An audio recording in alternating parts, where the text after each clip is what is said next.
They RTV app వార్తల్ని క్షణాల్లో చదివే అవకాశం ఉంటుంది. ఒక న్యూస్ పేపర్, ఒక టెలివిజన్ ఛానల్ మీ చేతుల్లో ఎప్పుడూ ఉంటాయి. కొత్త ప్రభాకర్ రెడ్డి గతంలో మెసేజ్ పెడితే నీళ్ళు వచ్చినాయి. అసలు నువ్వే కాళేశ్వరం ప్రాజెక్టుల సోనీ ఇన్ఫ్రా అనే కంపెనీ పెట్టి 1000 కోట్ల కాంట్రాక్ట్ చేసినావు. ఏడ సరిగా కాలువలు లేవు, ఎన్నో సమస్యలు ఉన్నాయి. మరి ప్రభుత్వం కూడా నీళ్లు మొన్ననే కూడా వెళ్ళి ఇవ్వడం జరిగింది. ఒక 4-5 రోజులు వచ్చిన టెక్నికల్ ప్రాబ్లం ఉంటే ఒక 2 రోజులు ఆపేస్తే దాన్ని పెద్ద రాద్ధాంతం చేస్తుంది కొత్త ప్రభాకర్ రెడ్డి. భూములు కబ్జాదారుడు కొత్త ప్రభాకర్ రెడ్డి. నిన్ననే ఛానల్లో వచ్చింది, ఆదిపట్ల 7 ఎకరాల భూమి అన్యాయంగా బెదిరించి దాదాపు 30 కోట్లున్న ఎకరానికి ఉన్న 7 ఎకరాల జాగను కబ్జా చేసింది కొత్త ప్రభాకర్ రెడ్డి. అదేవిధంగా గతంలో బాలానగర్ల ఉషా యాన్సలరీస్ దగ్గర 35 ఎకరాలు టీఆర్ఎస్ పార్టీ కొంతమంది శాసనసభ్యులతో కలిసి కొంతమందిని బెదిరించి కారు చౌకగా భూములు కాజేసిన దొంగ కొత్త ప్రభాకర్ రెడ్డి. అదే కాదు, మోడర్న్ బ్రెడ్ ఫ్యాక్టరీ భూములు ఏవైతున్నాయో అవి కూడా కారు చౌకగా ప్రభుత్వం ఉందని చెప్పి కాజేసిన భూ దొంగ కొత్త ప్రభాకర్ రెడ్డి.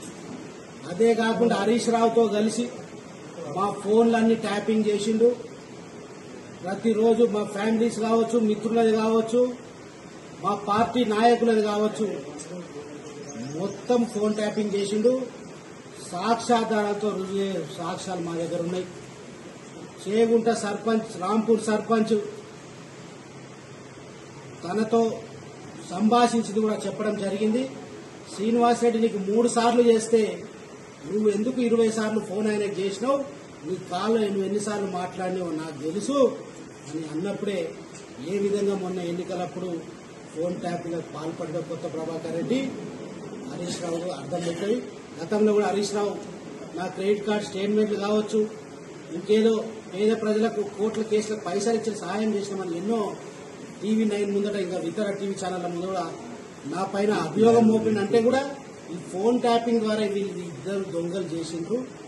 మొన్న గెలిచింది కూడా కొత్త ప్రభాకర్ రెడ్డి డబ్బులు ఏవైతే ఈ జాగలు ఆదిపట్ల ఇంట్లో కబ్జాలు చేసిన జాగలతో వచ్చిన పైసలను పోలీసుల సహాయంతో దాదాపు 100 కోట్లు, అంటే ఒక ఓటుకు 2000 రూపాయలు నువ్వు ఖర్చు చేసినావు.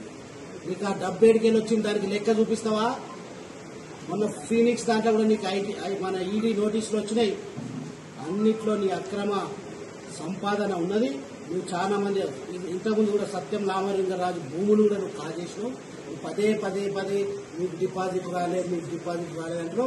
మేము దొంగతనాలు చేయలే, భూములు కబ్జాలు చేయలే, దొంగ కాంట్రాక్టులు చేయలే, నీ లెక్క డబ్బులు వంచలే. ప్రజల అవసరాల్ని వాళ్ళ పేదరికాన్ని ఆసరగా తీసుకొని ఈ యొక్క అక్రమ సంపాదనను మన పోలీసుల ద్వారా ఒక ప్రజాస్వామ్య వ్యవస్థను కూనిగేసి ఒక రాజకీయ వ్యభిచారిలాగా నువ్వు రాజకీయం చేస్తున్నావు. నీలాంటి రాజకీయ వ్యభిచారం చేయదలుచుకుంటే మాకు 100 సార్లు కూడా పదవులు అవసరం లేదు. ప్రజల దీవెనలతోటి నీతివంతంగా న్యాయంగా గత 40 ఏళ్ల ఈ నియోజకవర్గంలో రాజకీయ కుటుంబం మాది. నేను ముఖ్యంగా కొత్త ప్రభాకర్ రెడ్డికి సవాల్ చేస్తున్నా, నువ్వు నిజంగా ప్రజల దీవెనతో గెలిచుంటే దమ్ముంటే రాజీనామా చేయి. నేను కూడా ఇప్పుడు కాంగ్రెస్ ప్రభుత్వం ఇండిపెండెంట్ గా పోటీ చేస్తా. నువ్వు పోటీ చేసిరా కోడి కత్తి డ్రామా నువ్వే పొడిపించుకున్నావు తప్ప నీ ఒక కేవలం ప్రజల సానుభూతి పొంది పైసలు వెదజల్లి ఫోన్ ట్యాపింగ్ల ద్వారా నువ్వు అధికారంలోకి వచ్చినావు. బండారం బయట పెడతా. ఖచ్చితంగా దీనిపైన నేను హైకోర్టు బోధించుకుంటున్నా. ఏ విధంగా అయితే నన్ను నా ఫోన్ ట్యాపింగ్ నా యొక్క ఒక భారత పౌరుని స్వేచ్ఛను మీరు హరించారో ఖచ్చితంగా కటకటాల వేసుడే. ఖచ్చితంగా కొత్త ప్రభాకర్ రెడ్డి తస్మాత్ జాగ్రత్త. నువ్వు కూడా త్వరలోనే తిహార్ జైలు పోతావు.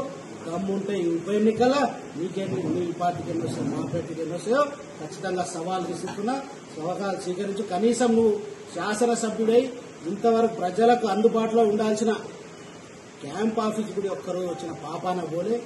కేవలం మళ్ళీ ఏమంటే ప్రయత్నం చేస్తున్నంటే నేను కాంగ్రెస్ పార్టీలో పోతేనే జైలు పోను, నా అక్రమ ఆస్తులను అన్ని కూడా కాపాడుకుంటా అని చెప్పి కాంగ్రెస్ పార్టీ నాయకుల దగ్గర పోయి మళ్ళా మీ పార్టీలో చేరుతా అని చెప్పి రాయబారాలు నడుపుతున్న కొత్త ప్రభాకర్ రెడ్డి జాగ్రత్త అని చెప్పారు. మరిన్ని వీడియోస్ కోసం ఛానల్ ని సబ్స్క్రైబ్ చేయండి, లేటెస్ట్ అప్డేట్స్ కోసం వాట్సాప్ ఛానల్ ని ఫాలో చేయండి అండ్ లింక్ డిస్క్రిప్షన్ లో ఉంది.